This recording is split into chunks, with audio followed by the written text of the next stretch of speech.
we'll guide you through how to remove checkbox in Excel.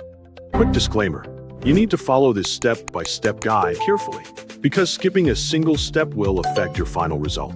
If this guide helpful, don't forget to like and subscribe. First, don't forget to comment if you still need our help or want to ask something, and we will reach you as soon as possible. Second, tap the Excel application on your computer to open it, and wait for the program to load completely.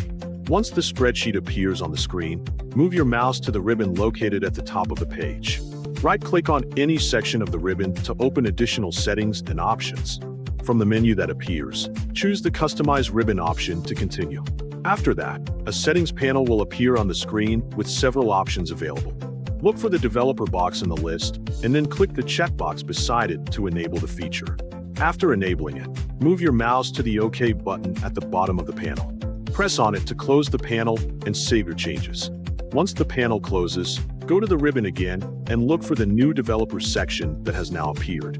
Select the developer section to open its available tools and features. Next, locate the Insert button inside the developer section. Then click on it to display different controls that can be inserted into the spreadsheet. After that, select the checkbox option from the list of controls shown on the screen. Once selected, click anywhere you want to place the checkbox inside your spreadsheet. The checkbox will appear in the selected location. You can repeat this step if you want to add more checkboxes to different cells or areas of the worksheet. Next, press Ctrl and click the checkbox that you want to delete so it becomes selected properly. After selecting it, press the Delete button on your keyboard to remove the checkbox from the spreadsheet. Following these steps carefully will help you manage checkboxes easily in Excel and improve your ability to organize tasks, forms, or lists more efficiently while working on spreadsheets for school, work, or personal projects.